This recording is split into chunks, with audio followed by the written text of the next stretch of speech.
जय माता दी। नमस्कार दोस्तों, आज हम आपको सुनाने जा रहे हैं भगवद गीता अध्याय 7 ज्ञान विज्ञान योग। विस्तृत कथा। महाभारत का युद्ध शुरू होने से पहले अर्जुन मोह, शंका और धर्म संकट में था। युद्ध भूमि में खड़े होकर वह अपने सगे संबंधियों को देखकर विचलित हो गया था। तब भगवान श्री कृष्ण ने उसे गीता का उपदेश दिया। अब तक अर्जुन ने आत्मा, कर्म, योग और संन्यास की गूढ़ बातें सुन ली थीं।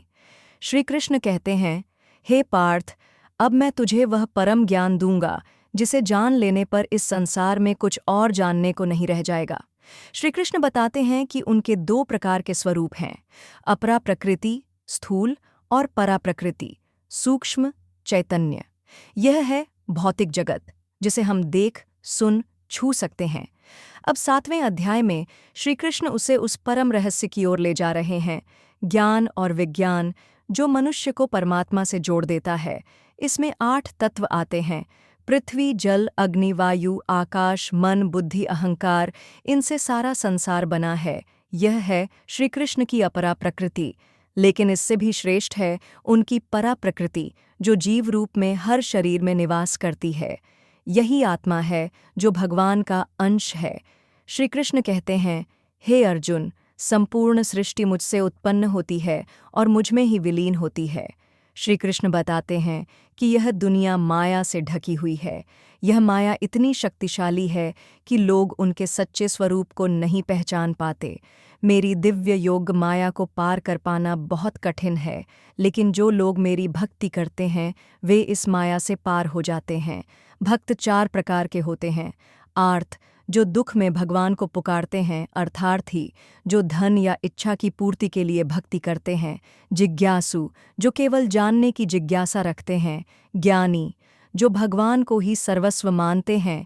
इनमें सबसे श्रेष्ठ है ज्ञानी भक्त, जो भगवान को पूर्ण भाव से जानता और प्रेम करता है। श्री कृष्ण स्पष्ट करते हैं, जो अन्य देवताओं की पूजा करते हैं वे भी वास्तव में मेरी ही पूजा करते हैं, लेकिन अनजाने में। भगवान बताते हैं कि वे सबकी श्रद्धा को स्वीकार करते हैं, लेकिन पूर्ण फल केवल उन्हें ही मिलता है जो सीधे श्री कृष्ण को भजते हैं। अंत में श्री कृष्ण कहते हैं कि बहुत जन्मों के बाद जब कोई ज्ञानी यह जानता है कि सब कुछ वासुदेव ही है, तब वह मेरे शरणागत होता है। ऐसा महात्मा अत्यंत दुर्लभ होता है।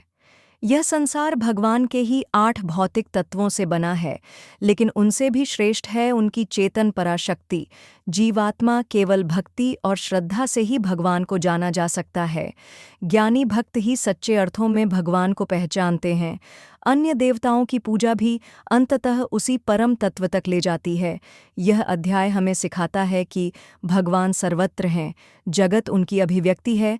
ज्ञान केवल पढ़ने से नहीं, भक्ति और अनुभव से आता है। संसार की माया को केवल भक्ति मार्ग से ही पार किया जा सकता है। अंततः सब कुछ भगवान श्री कृष्ण ही हैं। वासुदेव सर्वम इति। वीडियो को लाइक करें, शेयर करें और चैनल को सब्सक्राइब करना न भूलें। जय श्री कृष्ण।